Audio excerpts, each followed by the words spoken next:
This right here is the Realme GT7 that was released in the Philippines.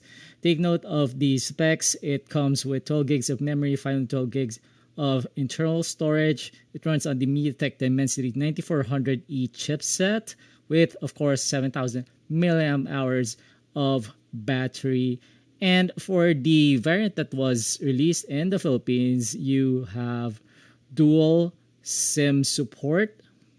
Of course, no expansion cards.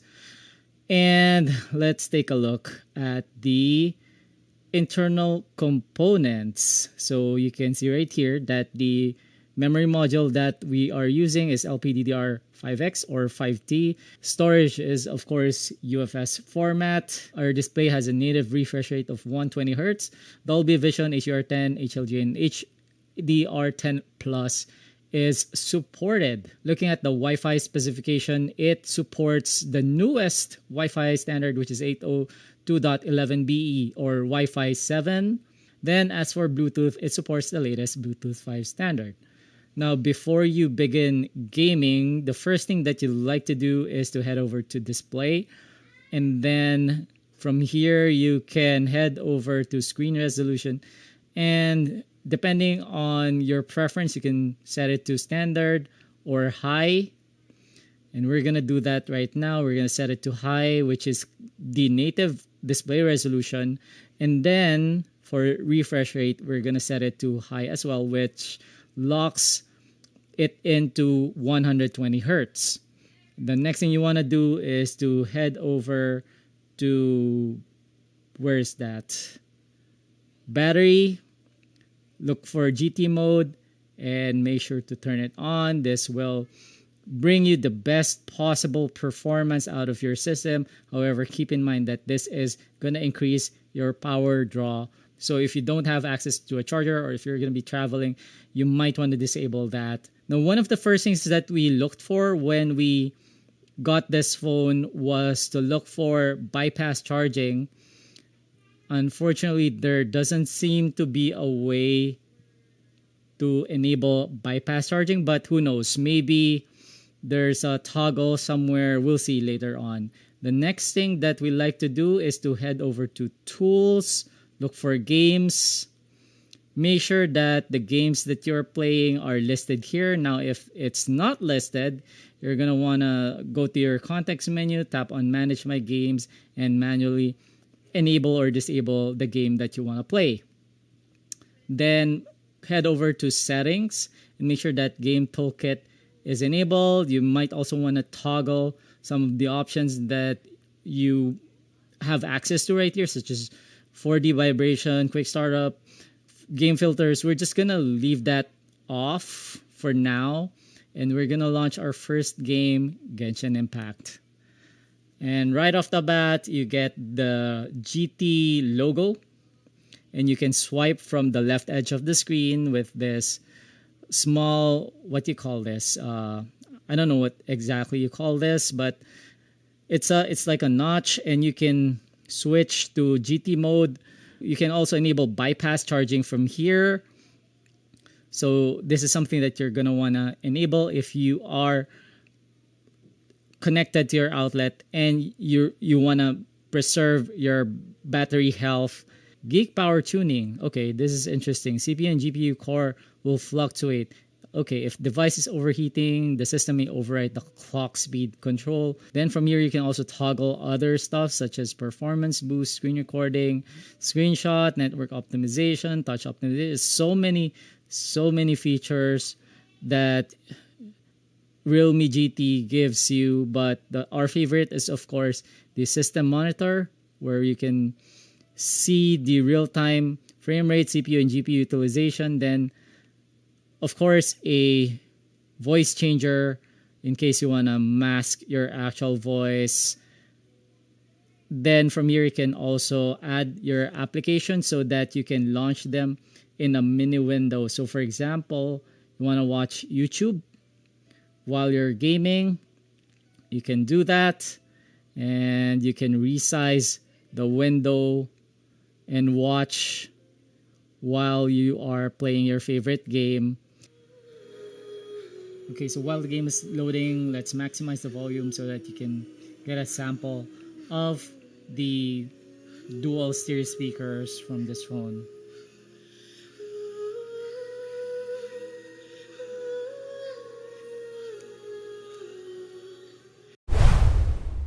Alright, we're finally in game. Genshin Impact graphics. We're gonna tune all the way to highest. Frame rate, of course, on 60 FPS. And then on our GT boost, we're gonna set it to GT mode. Frame rate currently doing 60 FPS. Let's show the system status. Let's go.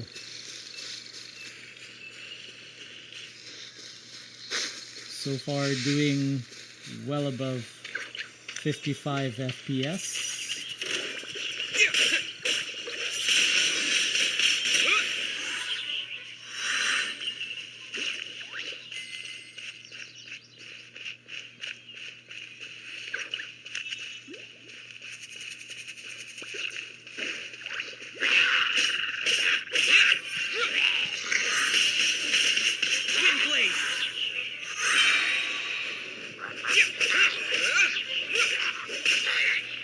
The game being buttery smooth so far on the realme GT7.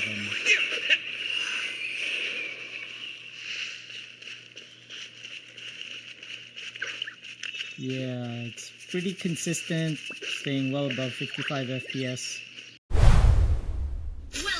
Alright, our next game, of course, is Mobile Legends. This is gonna be a piece of cake for this system, but anyways, let's quickly review graphics. Map quality ultra, model standard, effects high, frame rate ultra, resolution on HD, GT mode on. Let's enable system status, and off we go. 120 FPS right off the bat.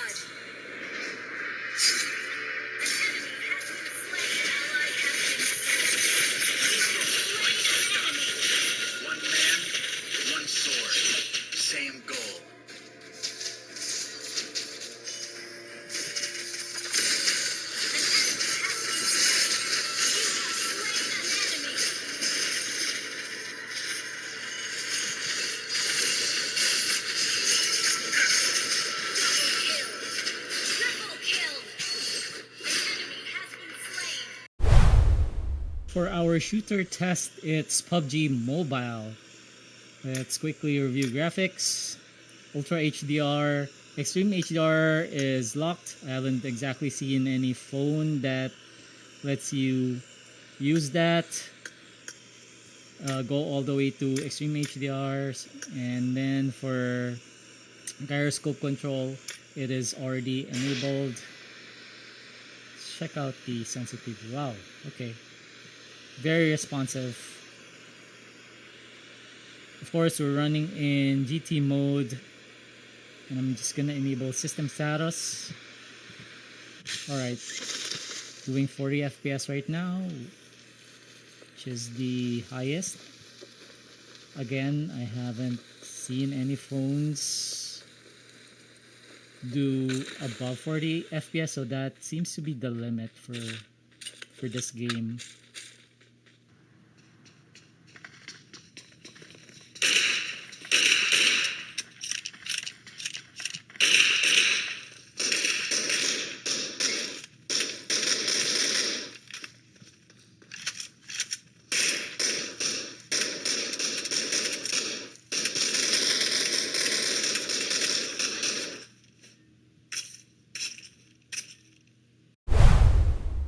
Our last game is CarX Street.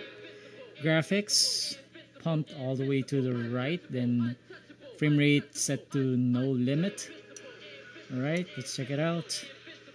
Oh yeah, of course we're gonna run the thing in GT mode and enable system status, and off we go. Alright, we're doing 60 FPS and graphics is just super smooth. This game looks really good at 60 FPS.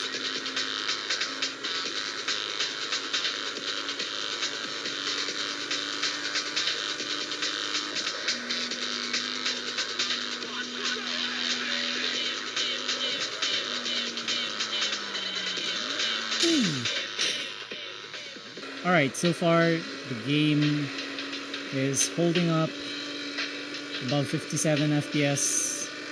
Most of the time staying around 59, 60 FPS. It's looking really great on this phone. The screen feels slightly warm, so I'm gonna stop this now and we're gonna measure the thermals. Alright, so I'm scanning our display and I'm seeing temperatures of up to 46.4 degrees.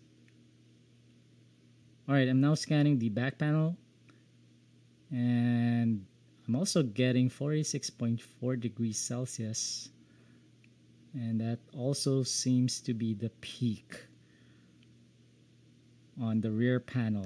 Then from here you can enjoy the rear panel design of the Realme GT7. This is called iSense Blue, and you can take a look at the large camera island with the orange accent. Looks pretty cool. This is a very hefty phone, by the way, and even the power button is also in that same orange, reddish orange accent. Over to our benchmarks, the highest score that we managed to pull with Antutu was around 1.7 million points. In PC Mark, we managed to score as high as 13,208 points. Then with Passmark, the highest that we managed to pull out of multiple tests was around 20,567 points. And then check out the read and write speeds, hovering around 1.5 megabytes per second. Wow. For the thermal throttling tests, it went as high as 42 degrees Celsius, and the throttling went down by only 5%, down to 95% over a period of 10 minutes. For battery life, as you can see, we're averaging around 18 and a half hours, almost 19 hours on this phone, running on Wi-Fi with the display calibrated to 200 nits. Of course, this is using a synthetic benchmark, PC Mark Word 3.0. So in actual gameplay, the battery life, screen on time is gonna be lower, but still, this is actually rather impressive. So with that being said, does the Realme GT7 live up to the standard of the GT series being the performance line in the Realme product line? And does the GT7 live up to the hype as the gaming phone of choice for the Realme Mobile Legends Cup of 2025? Let's talk more about this phone in the comment section, and for more content like this, head over to our YouTube channel at TechKuya, subscribe to us, and we'll see you guys there.